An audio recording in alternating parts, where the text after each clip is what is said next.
प्रार्थनेमध्ये वेगळेपणा आपण बघितला. तर आपण दुसऱ्या गोष्टीकडे वळणार आहोत, की म्हणजे प्रार्थना ज्यावेळेस आपण करतो त्यावेळेस आपल्या कशा प्रकारे आपण केलेली पाहिजे प्रार्थना, म्हणजे आपलं पोझिशन ते पोस्चर कशा प्रकारे पाहिजे ते सुद्धा फार महत्वाचं आहे. कारण जगामधले लोक त्यांच्याकडे एकच पद्धत असते, त्याप्रमाणेच त्यांनी प्रार्थना केलेली पाहिजे.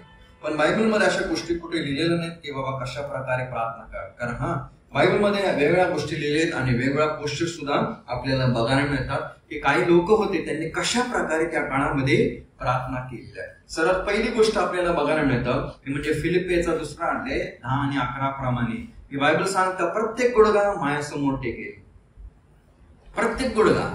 आणि बायबलमध्ये आपल्याला बघायला मिळतं पुष्कळ लोक आहेत ज्यांनी आपल्या जीवनामध्ये गुडघे टेकून प्रार्थना केलेल्या आहेत. या ठिकाणी मी मोठी लिस्ट ठेवलेली आहे. शलमोनाने सुद्धा प्रार्थना केली त्याप्रमाणे. दानिएल 6:10 प्रमाणे दानिएल सुद्धा गुडघ्यावरती आला आणि त्याने प्रार्थना केली. एजरा त्याने सुद्धा, येशूने सुद्धा, स्टीफनने सुद्धा मरण्याच्या अगोदर जी प्रार्थना केली ती गुडघे टेकून प्रार्थना केली. नंतर पेत्राने सुद्धा तबीताला उठवण्याच्या अगोदर ते गुडघ्यावर टेकून त्याने केलेली प्रार्थना आहे. आणि एकदा शाऊलने सुद्धा समुद्राच्या किनाऱ्याजवळ बसून त्याने गुडघे टेकून प्रार्थना केली. म्हणजे बायबलमध्ये एक सुद्धा आपल्याला पोस्चर बघायला मिळतं ते म्हणजे गुडघे टेकून प्रार्थना केलेले आहेत. हो विश्वासानं गुडघे टेकून प्रार्थना करणं म्हणजे काय? पूर्णपणे समर्पण होणं. मगाशी मी सांगितलेलं जो मनुष्य या जगामध्ये देवासमोर गुडघे टेकतो तो या पृथ्वीवरती कुठेही आणि कोणाच्या समोर उभं राहू शकतो. मी एक विनंती करेल, जोपर्यंत आपले गुडघे चांगले आहेत तोपर्यंत रोज गुडघ्यांवरती या. कारण काही आज आपण अशा काळामध्ये राहत आहोत गुडघ्यांचा त्रास लवकर सुरू होतो. त्याच्यानंतर आपल्याला गुडघ्यांवरती येण्यासाठी आपल्याला मिळणार नाही. जर आपले गुडघे चांगले आहेत या देवासमोर टेका आणि त्यामध्ये मोठी धन्यता आहे. आणि मी तरी म्हणेल तुम्ही त्याचं सामर्थ्य बघाल, तुम्ही त्याचा अनुभव घ्याल. गुडघ्यावरती येऊन केलेल्या प्रार्थना फार महत्वाच्या आहेत. आणि तुम्हाला बघायला मिळतं दुसरे इतिहास 6 अध्याय 12 आणि 13 प्रमाणे शलमोन राजाने ज्यावेळेस त्या ठिकाणी मोठी वेदी बांधली, इंग्लिशमध्ये 5 क्युबिट म्हणजे 7.5 फूट एवढी मोठी त्यांनी वेदी बांधली. आणि त्या ठिकाणी काय लिहिले? दुसरे इतिहास 6 अध्याय 12 आणि 13 मध्ये काय लिहिलं? इस्रायलाच्या सर्व मंडळी परमेश्वराच्या वेदीसमोर उभे राहून शलमोनाने आपले हात पसरले. पहिली गोष्ट त्याने उभा राहिला, दुसरी गोष्ट त्याने हात पसरले, तिसरी गोष्ट काय लिहिली? शलमोनाने 5 हात लांब, 5 हात रुंद व 3 हात उंच असा पितळेचा एक चौरस तयार करून अंगणाच्या मध्यभागी ठेवला होता. त्याच्यावर तो उभा राहिला आणि इस्रायलाच्या सर्व मंडळी समक्ष गुडघे टेकून आकाशाकडे आपले हात पसरून असे म्हटले. गुडघे टेकले आणि आकाशासमोर हात पसरून त्याने प्रार्थना केली. कोणतं महत्वाचं एक अशी पोस्चर आहे ही सगळ्यात महत्वाची आहे. आणि सर्वात पहिली गोष्ट आपण बघितली बायबलमध्ये असे काही लोक आहेत ज्यांनी गुडघ्यावरती आलेले आणि त्याने प्रार्थना त्या काळामध्ये केलेली आहे. गुडघ्यावरती येणं म्हणजे पूर्णपणे देवाच्या हातामध्ये समर्पण करणं. आणि शलमोन राजा होता, त्याने आपल्या काळामध्ये ही गोष्ट केली. त्याने मोठी वेदी बांधली, तो उभा राहिला, त्याने आपले हात वर केले आणि नंतर मग तो गुडघ्यावरती आला आणि त्याने सर्वांच्या समोर ती प्रार्थना केली. त्याने स्वतःला प्रगट नाही केलं, पण देवाच्या समोर, देवाच्या भावनाच्या समोर तो नम्रलीन झाला आणि स्वतःला त्याने पूर्णपणे देवाच्या हातामध्ये समर्पण केलं. हे चित्र आपल्याला बघायला मिळतं. फिलिस्ती देशामध्ये सगळ्यात उंच मनुष्य कोण होता? गोल्याथ. इस्रायल देशामध्ये सगळ्यात उंच मनुष्य कोण दिसतो आपल्याला? शाऊल. पण सगळ्यात उंच मनुष्य कोण आहे माहिती? जो आपल्या गुडघ्यावरती येतो तो या पृथ्वीवरती सगळ्यात उंच मनुष्य.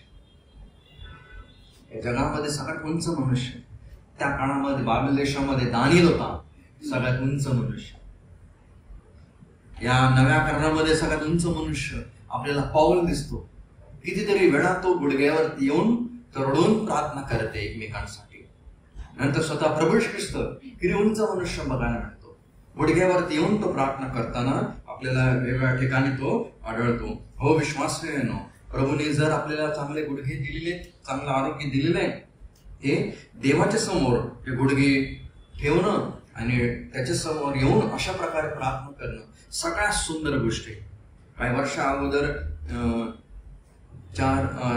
3 टीचर होते आणि आपल्या स्टुडंटला घेऊन ते जंगलामध्ये कॅम्पसाठी गेले आणि रात्र झाली आणि 3 टीचरने वेगवेगळे तंबू बांधले आणि जे 10-12 जे स्टुडंट होते त्यांना ते लोक बाहेर बोलत होते आणि झोप आल्यावरती त्यांनी विचार केला तर आता एक तंबूच्या आतमध्ये आपण जाऊया. तर कोणत्या तंबूच्या आतमध्ये जाऊया? त्यांनी पहिल्या तंबूमध्ये गेले, बघितलं तर जो आमचा सर आहे तो मॅगझिन वाचतोय. दुसऱ्या तंबूमध्ये गेले, बघितलं तर तो सर आहे तो इयरफोनवरती गाणे ऐकतोय.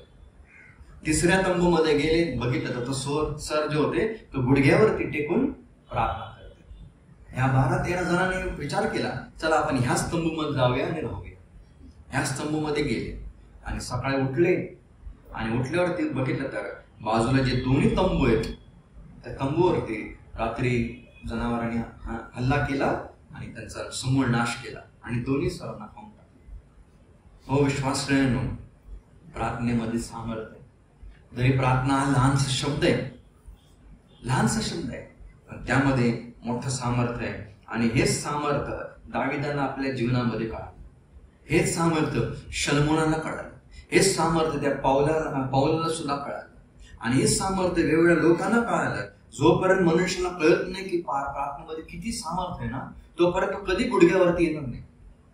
पण ज्यावेळेस त्याला कळेल, ज्या त्याला जाणीव होईल प्रार्थनेमध्ये एवढं मोठं सामर्थ्य आहे आणि तेही गुडघ्यावरती येऊन प्रार्थना करणं, त्यावेळेस तो नक्की तो रोज कधी ना कधी तो गुडघ्यावरती येईल आणि प्रार्थना करेल. हो विश्वासाने मन मी सांगेल या ठिकाणी तरुण बसलेत, गुडघे रोज देवासमोर टेका आणि प्रार्थना करणारे व्हा. आज संधी मिळेल, उद्या करायची संधी तुम्हाला मिळणार नाही देवाच्या समोर टेकण्याची. म्हणून जोपर्यंत वेळ आहे, जोपर्यंत चांगलं आरोग्य आहे, तोपर्यंत देवाच्या समोर टेकणारे व्हा. दुसरं एक पोझिशन आपल्याला बायबलमध्ये सुद्धा बघायला मिळते, ते म्हणजे उभं राहून केलेली प्रार्थना. उभं राहून आणि स्वतः प्रभू येशू ख्रिस्ताने सांगितलं मार्कचा 11वा अध्याय आणि 25व्या वचनामध्ये त्या ठिकाणी काय लिहिले, मराठीमध्ये कोणतरी वाचलं तर बरं होईल. 11:25. आणखी तुम्ही जेव्हा जेव्हा प्रार्थना कराव्यास उभे राहता, प्रार्थना करण्यासाठी काय तुम्ही उभे राहता. म्हणजे आणखीन एक प्रार्थना करण्याची पद्धत सुद्धा आहे, ते म्हणजे उभं राहून केलेली प्रार्थना. आणि उभं राहून केलेली प्रार्थना म्हणजे आपल्याला काय लागतो म्हणजे एक विश्वास. पहिले कोरिंथीय 16वा अध्याय 13 वचनाप्रमाणे स्टँड फास्ट इन फेथ, विश्वासामध्ये दृढ उभे राहा. हो विश्वासाने हे म्हणजे काय आपल्याला दाखवतो की उभं राहण्यासाठी बायबल कुठे लिहिलेलं नाही, चुकीचे. जगामध्ये लोक उभे राहतात, प्रार्थना करतात. जगामध्ये लोक गुडघ्यावरती सुद्धा टेकतात आणि प्रार्थना करतात. आज आपण का नाही उभं राहून प्रार्थना करू शकतो? आज आपण का नाही गुडघे टेकून प्रार्थना करू शकतो? इतकंच नाही, आणखीन एक सुद्धा पोझिशन आपल्याला बायबलमध्ये बघायला मिळते, ते म्हणजे फ्रस्ट्रेशन. म्हणजे पूर्ण एकदम झोपून पूर्ण आपलं शरीर जमिनीवरती टाकून. आणि ही प्रार्थना तुम्हाला बघायला मिळते स्वतः प्रभू येशू ख्रिस्ताने केलेली. मत्तेचा 26वा अध्याय आणि 39 वचनाप्रमाणे इंग्लिशमध्ये खूप सुंदर लिहिले, and fell on his face and prayed. प्रभू येशू ख्रिस्त स्वतः त्या ठिकाणी तो पूर्ण त्या गेत्सेमनी बागेमध्ये गेला, त्या दगडावरती तो पूर्ण पालथा पडला आणि त्याने प्रार्थना केली. ती प्रार्थना जी होती ती फार अंतःकरणामधून प्रार्थना, एकदम कळकळून केलेली प्रार्थना. पण त्या प्रार्थनेमध्ये तो पूर्णपणे आपल्या तोंडावरती तो पडला. हे आपल्याला काय दाखवतं? एक पूर्णपणे केलेलं समर्पण. कोणाच्या समोर? पित्याच्या समोर त्याने पूर्ण समर्पित झाला तो. म्हणजे जे काय ते सर्व आता पित्याच्या हातामध्ये. माझी इच्छा नाही, तुझ्या इच्छेप्रमाणे सर्व गोष्टी हो. आणि हा नुसतं येशूने केलेली नाही अशी प्रार्थना. बायबल प्रमाणे अशा पुष्कळ लोक होऊन गेलेले आहेत, त्यांनी सुद्धा ह्या प्रार्थना केलेल्या. जसं की अब्राहमाने केलेली प्रार्थना आहे. उत्पत्ती 17:3 आणि 17 प्रमाणे अब्राहम सुद्धा तशाच प्रकारे त्यांनी प्रार्थना केली. गणना 14:5 प्रमाणे मोशे आणि अरुण एचकेलने सुद्धा अशी प्रार्थना केलेली आहे. नंतर मग दानिएल 8:17 मध्ये दानिएलने सुद्धा अशीच प्रार्थना केलेली आहे. प्रगट ठिकाणी 1:17 प्रमाणे योहानाने सुद्धा तो एकदम पालथा पडला प्रभूच्या समोर आणि त्याने प्रार्थना केली आणि स्वतः गेत्सेमनीमध्ये स्वतः प्रभू ख्रिस्त त्याला आता तो वधस्तंभ व्हायचा होता, वधस्तंभावर जायचं होतं, सगळ्यात भयानक आणि क्रूर मरण घ्यायचं होतं, पूर्ण जगाचं पाप त्याच्यावरती लादण्यात येणार होतं. त्यावेळेस त्याच्या अगोदर त्याने उभं राहून प्रार्थना केली नाही, त्याने गुडघ्यावरती प्रार्थना केली, तर पूर्णपणे तो स्वतःला पूर्णपणे आपल्या पित्याच्या समोर टाकलं आणि त्याने प्रार्थना केली. आणि अशा प्रकारची प्रार्थना एक सगळ्यात सुंदर प्रार्थना, आणि अशी प्रार्थना तुम्हाला कुठेच बघायला मिळणार नाही.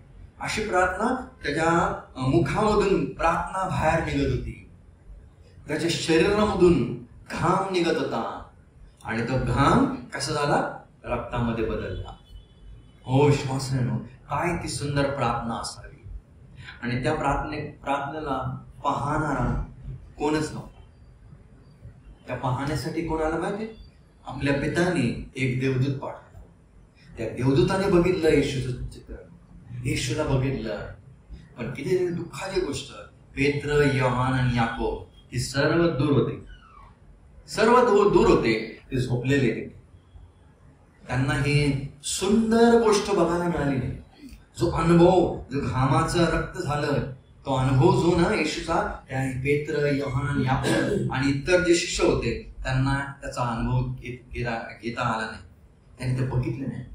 देवाच्या आत्म्याने या सर्व गोष्टी देवाच्या वचनामध्ये अगोदर लिहून ठेवलेला आपल्याला आढळतात. म्हणजे ही सुद्धा एक पद्धत आहे प्रार्थना करण्याची. आता आपण अशा प्रकारचे लोक अजून बघितले नाही की जे सरळ पालथे पडतात आणि प्रार्थना करतात. आपण गुडघ्यावरती बघितले, पण पालथे होताना आपण बघितले. आणखीन एक चौथी सुद्धा गोष्ट आहे, ते म्हणजे बसून केलेली प्रार्थना. 2 शमूएल 7 अध्याय आणि 18 वचनामध्ये त्या ठिकाणी आपल्याला बघायला मिळतं, राजा तो सिंहासनावरती उठला आणि तो देवाच्या समोर तो बसला आणि देवाला तो सांगत आहे, मी कोण आणि माझ्या घराने ते काय. तो देवासमोर गेला आणि देवासमोर लीन झाला. हे आपल्याला काय चित्र बघायला मिळतं. बसणं म्हणजे काय, विचार करणं. मर्या कुठे बसायची, येशूच्या चरणापाशी ऐकण्यासाठी बसायची. पण दावीद कुठे बसला, देवावर बोलण्यासाठी तो बसला. देवावर बोलण्यासाठी त्याला ती धन्य संधी मिळाली. आणि किती धन्य गोष्ट आहे विश्वासाने की ज्या वेळेस आपण देवासमोर येऊन बसतो आणि प्रार्थना करतो. म्हणून प्रभू ख्रिस्ताने प्रार्थना केली गेत्सेमनीमध्ये जाऊन, ती पूर्णपणे स्वतःला त्याने तो लुटला आणि प्रार्थना केली. पण जाण्याच्या अगोदर त्याने आपल्या शिष्यांना सांगितलेल्या आज्ञा, मत्तेचा 26 अध्याय 36 वचनामध्ये लिहिले, तुम्ही इकडे बसा आणि प्रार्थना करा. Sit here while I go and प्रे. तुम्ही इकडे जाऊन इकडे येऊन बसा, मी प्रार्थना करून घेतो. म्हणजे ह्यांना आज्ञा काय होती, प्रार्थना करण्यासाठी. बसण्यासाठी आज्ञा होती, बसून प्रार्थना करा. पण येशूने एकदा नाही, दोनदा नाही, 3 वेळा बघितलं हे शिष्य काय करत आहेत, झोपलेले. दुःखाचं चित्र येशूने बघितलं. बसून प्रार्थना करण्यासाठी येशूने सांगितलं, पण तरी देखील येशूने काय बघितलं, ते सर्व झोपलेले. ज्यावेळेस झोपण्यासाठी वेळ होता त्यावेळेस ते झोपले नाही. त्यावेळेस ते लोक दुसऱ्या गोष्टी करतात. पण आता या ठिकाणी त्यांना प्रार्थना करण्याची गरज होती, त्यावेळेस ते झोपत. हो विश्वासाने, किती दुःखाची विषय. पण तोच त्याच्यामधला एक व्यक्ती पेत्र होता, तोच काही वर्षानंतर तुम्हाला बघायला मिळेल, यास त्याला पकडलं, तुरुंगामध्ये टाकलं. त्यास तो काय करत आहे, तुरुंगामध्ये टाकलं तर काय करत आहे, कुठे लिहिलंय का प्रार्थना करत. 2 सैनिकांच्या मध्ये काय करत होता माहिती, झोपलेला तो पेत्र, झोपलेला आरामशी. त्यावेळेस जर का तुम्हाला कोणीतरी पकडले, 2 सैनिकांच्या मध्ये ठेवलेले आणि सांगितलं उद्या तुम्हाला मारणार, पुरसावर देणार, तुम्ही काय कराल, तुम्ही दिवसभर जाऊन प्रार्थना करायची. पण पेत्र त्यावेळेस झोपलेलं आहे. पेत्र झोपलेलं आहे. का माहितीये? कारण त्याला पूर्ण विश्वास आहे. कारण काही वर्षा अगोदर येशूने सांगितलेलं, पेत्र तू म्हातारा होशील आणि ज्या ठिकाणी तुला जायचं नाहीये ना त्या ठिकाणी सुद्धा तुला लोक उचलतील आणि घेऊन जातील. आणि पेत्र स्वतःला बघतोय, मी अजून म्हातारा नाही, मी अजून तरुणच आहे. म्हणजे जरी हेरोदाने मला ऑर्डर दिलेली आहे उद्या मारणार आहे, हा हेरोद सुद्धा मला हात लावू शकणार नाही. मी वाचणार आहे कारण मी अजून तरुणच आहे, अजून वेळ आहे मला मारण्यासाठी. आणि त्याच्यामुळे पेत्र आरामशीर झोपलेला. शेवटी एवढा झोपलेला देवदूत आला, देवदूताने हलवलं आणि उठवलं आणि तो गेला. एवढा तो झोपलेला. त्याचा विश्वास त्या झोपण्यामध्ये सुद्धा दिसतो. पेत्राचा मोठा विश्वास. हो, विश्वास नाही ना, पण ज्या वेळेस त्याला प्रार्थना करायची होती येशूने सांगितलं त्यावेळेस तो झोपलाय. किती मोठी. काही काळानंतर त्याला तो शिकला. विश्वासामध्ये तो स्वतः पेत्र वाढला. म्हणून दावीद बसून त्याने केलेली प्रार्थना आहे. आणखीन एक गोष्ट आपल्याला बघायला मिळतं, ते म्हणजे स्तोत्र 28 दुसरा अध्याय. त्या ठिकाणी लिहिले, मी आपले हात वर करेल आणि प्रार्थना करेल. हात वर करून केलेला प्रार्थना. स्वतः प्रभू येशू ख्रिस्ताने सुद्धा आपल्या काळामध्ये केलेल्या एक प्रार्थना वेगवेगळ्या, जे येशूने आपल्या हातामध्ये भाकर आणि मासे घेतले, वर केले आणि प्रार्थना केली. मोशेने सुद्धा निर्गमनाच्या 17व्या अध्यायामध्ये मोशेने काय केलं? हात वर केले आणि शेवटी हात दुखायला लागले आणि 2 व्यक्ती आले आणि त्याला बाजूला सपोर्ट दिला. त्याने वर आपले हात वर केले. आता हात वर करणं म्हणजे बायबलमध्ये कुठे लिहिलं नाही, निवलाय मला तुम्ही सांगा नाही. बायबलमध्ये ही पोस्चर आहे. येशूने सुद्धा केलेली प्रार्थना आहे. काय प्रार्थना म्हणजे अशीच केलेली प्रार्थना पाहिजे नाही. आपण लहानपणापासून काय केलेलं अशीच प्रार्थना. पण बायबलमध्ये मला एक सुद्धा व्यक्ती बघायला मिळाला नाही जिने अशी प्रार्थना केलेली आहे. बायबलमध्ये आपण काय करतो? डोळे बंद करतो. कुठे लिहिले? डोळे बंद करा लिहिले का?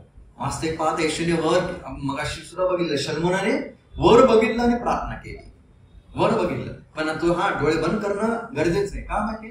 कारण जर आपण डोळे बंद नाही केले ना आपलं लक्ष इकडे तिकडे जाईल. त्याच्यामुळे असं आपण डोळे बंद करतो, आपलं एक लक्ष फोकस असतं त्याच्याकडे आणि त्याच्यामुळे आपण प्रार्थना करतो. म्हणून प्रार्थना ज्यावेळेस आपण करा त्याच्यामध्ये आदर पाहिजे, त्यावेळेस त्याच्यामध्ये एक आपण रिस्पेक्ट पाहिजे. देवासमोर आपण येत आहोत. याप्रमाणे मगाशी आपण बघितलं मुस्लिम लोकांबद्दल किती रेव्हरन्स असतो, किती ऑनर असतो त्यांच्या ज्यावेळेस ते प्रार्थना करतात. म्हणजे ह्या ठिकाणी सुद्धा 28:2 प्रमाणे सुद्धा या ठिकाणी त्याने हात वर केलेले आणि बायबलमध्ये सुद्धा आपल्याला बघायला मिळतात. म्हणून पहिले तिमोथी 2:8 मध्ये सुद्धा पौलाने सुद्धा एक तिमोथीला एक एनकरेजमेंट केलेलं आहे, आपले हात वर कर. आपले हात वर करण्यासाठी विश्वास आहे ना, म्हणजे हात वर करणं म्हणजे पूर्णपणे देवाला समर्पण जाणं. इतकंच नाही, आणखीन एक गोष्ट बघायला मिळते. 6वी गोष्ट हे म्हणजे काय काय प्रार्थना आहेत त्यांनी वर पाहून केलेले प्रार्थना आहेत. स्वतः प्रभू येशू ख्रिस्ताने सुद्धा यावेळेस प्रार्थना केली किंवा योहानाच्या 17व्या अध्यायामध्ये सुद्धा येशूने वर बघितलं. वर बघून प्रार्थना करणं म्हणजे आपलं लक्ष देवाकडे असणं आणि देवापासूनच मदत आणि सहाय्य मागणं. कारण ज्या ठिकाणी मनुष्याचं लक्ष जातं त्या ठिकाणी मनुष्याची नेहमी आस असते. त्या ठिकाणी कधी कधी बायबलमध्ये सुद्धा आपल्याला बघायला मिळतं काय काय स्त्रिया राजाकडे गेल्या, राजा आम्हाला मदत करा. म्हणजे जो व्यक्ती त्या राजाकडे जातो त्याच्या काय इच्छा असते? राजा आम्हाला काहीतरी मदत करेल म्हणून त्याच्याकडे तो बघतो आणि बोलतो. आपल्या जीवनामध्ये सुद्धा आपण स्वर्गीय देवाकडे बघितलं पाहिजे, वर बघितलं पाहिजे, कारण तिकडूनच आपलं मदत आणि सहाय्य येते. म्हणून स्तोत्रकर्ता सुद्धा म्हणतो, मी आपली दृष्टी पर्वताकडे लावतो, मला सहाय्य कुठून येते? आकाश आणि पृथ्वीचं निर्माण करणारा जो परमेश्वर आहे त्याचपासूनच मला सहाय्य येते. पर्वत सुद्धा सांगतो वर बघा. पर्वत कसा असतो? असा. तो सुद्धा त्याच्याकडे सुद्धा बघा, तो सुद्धा सांगतो माझ्याकडे बघू नका, वर बघा. कारण का पर्वत आपल्याला सहाय्य करणार नाही, पर्वत आपल्याला मदत करणार नाही. त्या काळामध्ये ते सूत्र 121 मध्ये का स्तोत्रकर्ता म्हणतो, तो पुढे पर्वत, मी आपली दृष्टी पर्वताकडे लावतो. पर्वतावरती त्या ठिकाणी मंदिर बांधलेले शल्मोनाने, एकतर दैवतांच्या साठी सुद्धा आणि आपल्या पत्नींसाठी सुद्धा जरी मंदिर होतं, पण इतर भवन सुद्धा त्याने बांधलेले दैवत, म्हणजे वेगवेगळे भवन सुद्धा होते त्या मंदिरामध्ये. पण त्याचं लक्ष नुसतं त्या डोंगराकडे नाही, पण डोंगराच्या वर जो परमेश्वर आहे त्याच्याकडे लागलेला त्या स्तोत्रकर्त्याचं. म्हणजे तुमचं आमचं लक्ष वर लागलं पाहिजे आणि तिकडूनच तुम्हाला ना मला सहाय्य येतं आणि मदत येते. 7वी गोष्ट, आणखीन एक प्रार्थना करण्याची गोष्ट आहे, ते म्हणजे कधी कधी मनुष्याच्या मुखामधून काही निघतच नाही, शब्दच नसतात. इतका दुःखामध्ये असतो, इतका अडचणीमध्ये असतो, इतका कष्टामध्ये असतो ना, त्याला कळतच नाही काय बोलावं. फक्त आपले होठच कधी कधी हलतात. आणि अशी बायबलमध्ये एकच व्यक्ती आपल्याला बघायला मिळते, ते म्हणजे हन्ना. हन्ना एलीने काय बघितलं माहिती, फक्त तिच्या ओठाकडे लक्ष दिलं. काही वर्षा अगोदर मी आमच्या मंडळीमध्ये संदेश दिलेला, हन्नाची ओठ. हन्नाची ओठ कशासाठी तिने उघडले, कोणत्या कोणत्या कारणासाठी तिने उघडले. ओ विश्वासांनो, हन्नेचे ओठ एकाच गोष्टीसाठी उघडले, म्हणजे प्रार्थना करण्यासाठी. तिने जी प्रार्थना केली ना, ती मनातल्या मनात प्रार्थना केली, अंतःकरणामधून ती प्रार्थना केलेली. आणि खरंच ती आपलं पूर्ण अंतःकरण, पूर्ण मन ते देवाच्या समोर ओतत होती. त्यावेळेस अंतःकरणामधून केलेली ती प्रार्थना, आणि त्याच प्रार्थनेकडे देवाचं लक्ष गेलं. एलीला माहिती नाही काय शब्द निघतायत, पण देव ऐकत आहे, तिच्या अंतःकरण पाहत आहे. आणि देवाला तिच्या अंतःकरणामध्ये निघणारे शब्द सुद्धा येतील. हो विश्वासांनो, जरी जगामध्ये लोकांचे शब्द फक्त हवेमध्ये जातात, पण आपले शब्द कुठे जातात माहिती, स्वर्गामध्ये, सिंहासनामध्ये जातात. ज्या ठिकाणी तो बसला आमचा परमेश्वर, तिकडे जातात आणि तिकडून तो आमची सहाय्य करतो, तिकडून तो आमची मदत करतो. म्हणजे हन्नेचे पाय कुठे लागलेले माहितीये, ते शिलोच्या मंडपामध्ये होते हन्नेचे पाय. हन्नेचं मन देवावरती होतं आणि हन्नेचे ओठ देवाच्या समोर मागण्यासाठी. तिचे ओठ, तिचं मन आणि तिचे पाय हे सर्व देवासाठी, देवाच्यासाठी, सर्व देवाच्या गोष्टी देवाच्या मंदिरामध्ये देवासाठी होतं तिने आपलं अंत्यकरण, आणि देवाच्या समोर तिने देवासाठी काहीतरी मागितलं. आणि जे मागितलं, तिने जे मागितलं ना, ते देवाच्या गौरवासाठीच मागितलं. हो विश्वास नाही ना, आज आपण कशी प्रार्थना करा, या 7 गोष्टी बघितल्या आपण, कशा प्रकारे आपण प्रार्थना करू शकतो. उभं राहून सुद्धा आपण, बसून सुद्धा प्रार्थना करू शकतो, वर पाहून सुद्धा प्रार्थना करू शकतो, आपले हात वर करून सुद्धा प्रार्थना करू शकतो, पण लोटून सुद्धा प्रार्थना करू शकतो. आपण कशी प्रार्थना करू शकतो, म्हणजे प्रार्थना करण्यासाठी एक स्पेसिफिक पोस्चर नाहीये. जगामधल्या लोकांसाठी आहे, त्या लोकांसाठी लिहिलेले त्यांच्या पुस्तकांमध्ये अशाच प्रकारे प्रार्थना केली पाहिजे. परंतु तारण पावलेल्या लोकांसाठी काय, आपण कशीही प्रार्थना करू शकतो. कधी कधी आपण आजारी असलो, आपण झोपूनही प्रार्थना करू शकतो. एक माहितीये की आमचा देव ऐकणार आहे, बस झालं. तर तो ऐकेल, आमचा देव ऐकेल. हा, पण याचा अर्थ हा नाही बाबा की बाबा झोपून प्रार्थना करणं म्हणजे आपण चांगले आहोत आणि झोपूनच प्रार्थना करणं नाही. आपलं कर्तव्य बनतं नेहमी देवासमोर जाण्याच्या अगोदर स्वतःला क्लीन करा. काही मागच्या महिन्यामध्ये मी नालासोपारामध्ये होतो, त्या ठिकाणी कॅम्पमध्ये. त्या ठिकाणी मी सांगितलं की प्रार्थनेमध्ये किंवा कधी कधी आपण बायबल वाचताना आपण सकाळी उठतो आणि सगळ्यात पहिली गोष्ट काय करतो, घेतो आणि बायबल वाचतो. तसंच मुस्लिम लोक तसंच कधीच करणार नाही. मुस्लिम लोकांना जर कुराण वाचायचं असेल ना, पहिला ते लोक आंघोळ करतील, चांगले कपडे घालतील, नंतर ते लोक कुराण वाचतील. जरी कुराण जगामधलंच पुस्तक आहे, एका व्यक्तीनेच पुस्तक लिहिलेलं आहे, पण बायबल वरून आणलेलं पुस्तक आहे. 40 लेखकांनी लिहिण्यासाठी जर 1500-1600 वर्षाचा काळ गेलेला आहे.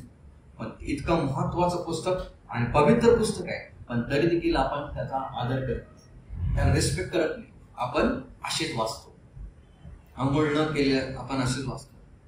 असेच कधी कधी तर माणसं सुद्धा बनिनेवरतीच वाचतात बायबल किंवा प्रार्थना करतात. नाही विश्वास ठेवा, देवासमोर नेहमी चांगलं जा.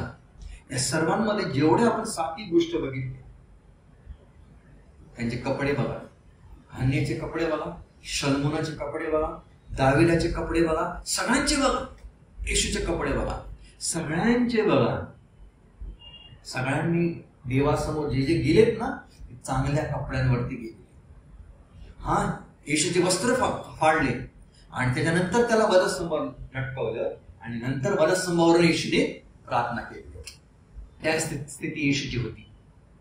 याचा अर्थ हा नाही बाबा की विदाऊट कपडे प्रभूकडे जाईल आणि प्रार्थना करेल. नाही, जर आपल्याकडे आहे कपडे, चांगल्या अपॉर्च्युनिटी आहे, तर चांगले व्हा, चांगले शुद्ध व्हा आणि त्याच्याकडे नंतर मग देवाकडे आपण